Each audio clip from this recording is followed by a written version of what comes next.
Next thing that seems pretty critical to me is that on the women's game we've had some young players come through. Bianca Andreescu won, Naomi Osaka has won a couple of slams. Of course now Coco Gauff, I mean, after what she's doing here, and yeah, could she win the tournament? Yeah, I think she can win the tournament. On the men's side, the next generation, they're not breaking through in the slams necessarily. 1 out of the 8 that qualified in Milan for the next gen won a round. Denis Shapovalov, Tsitsipas, you're all. What is it about 3 out of 5 sets on the men's side that makes it so hard for them to break through, when on the women's side the 2 out of 3 seems to be a completely different story on the women's side? I think that's a very valid point. I think the change of guard has happened in the women's game. Because we've been talking about the men's game the whole time. It really happened on the women's game, and whether it's Coco Gauff and Andreescu or Naomi Osaka or all the other teenage girls or early 20 girls, they've broken through and now winning. With the exception, obviously, of Serena Williams and Simona Halep. And hopefully Angie Kerber. But on the men's side, I think it's called maturity. I think it's harder on the men's side.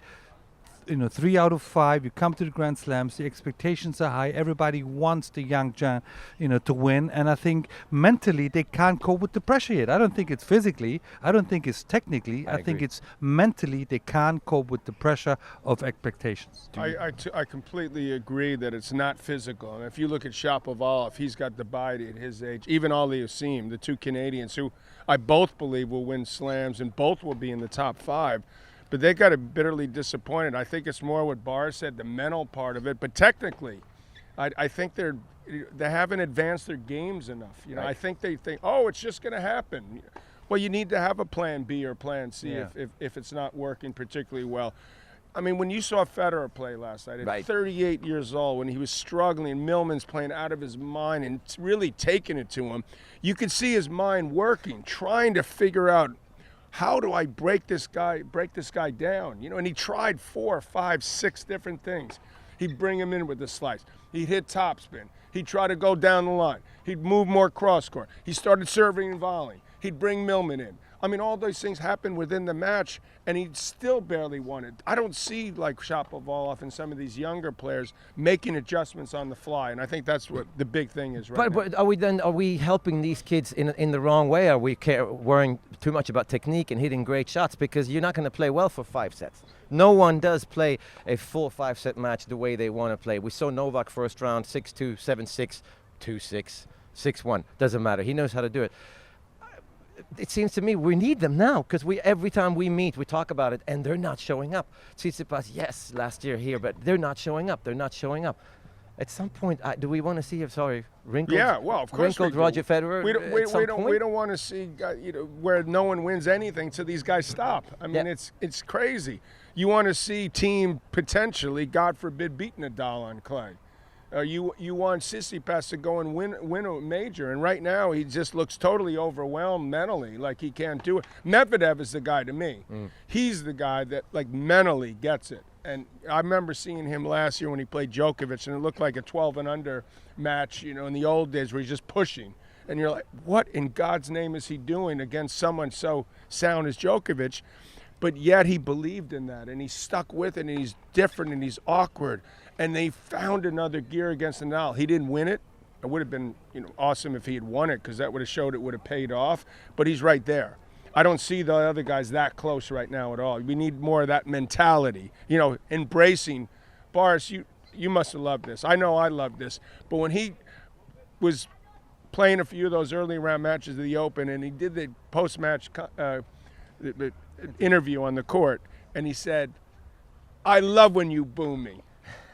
Keep booing me. I think it will make me play better. Now, that takes almost as much guts as going out there and beating one of those top players. Actually say that, because damn well the crowd's going to go totally against him. But that's the point I'm missing with the young guys, a bit of guts. Yeah. A bit of, in my language, we call it balls. A bit of, okay, I'm here and I want to win, and I'm going to do whatever it takes. I think they all fit into the system a little bit. Question is, who's advising them? Who's coaching them? I think you were coached by great people. I certainly was.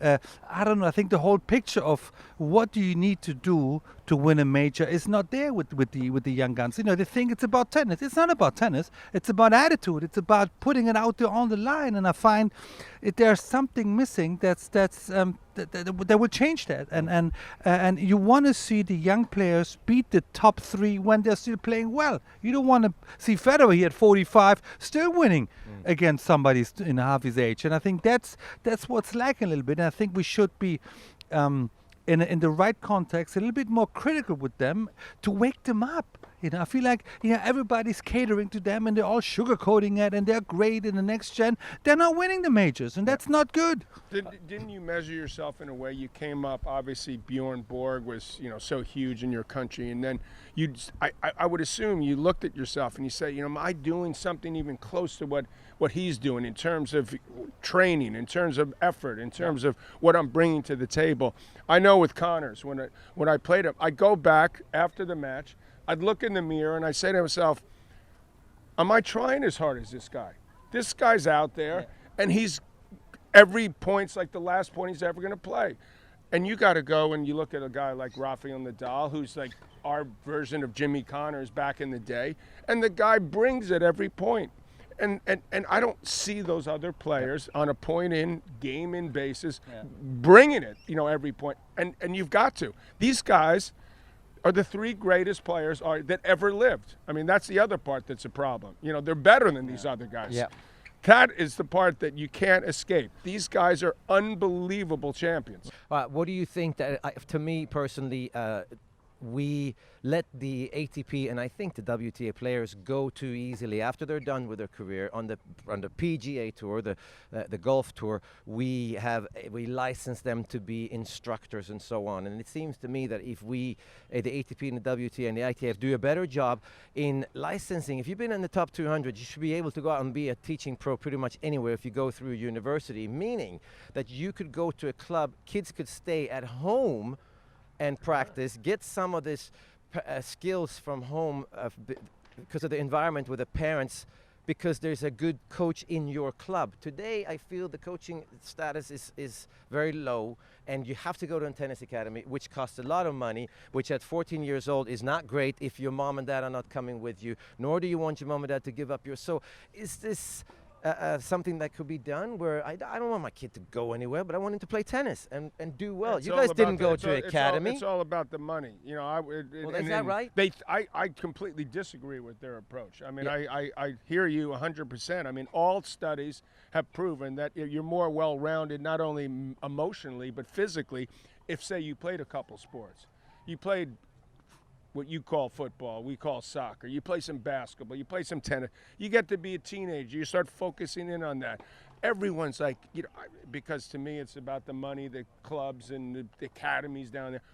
Hey, 8, 10 years old, send your kid down to Florida, where they'll be alone. And it's just that is a tough existence. And those are for people that have money. Right. How about the 99% of the people that don't have it? How are they going to make it work? First of all, I think there's a lack of good coaching nowadays. There's a lot of people that call themselves coaches, but I'm with you. If you rank the top 200, 150 in the world in tennis, you know something about the sport.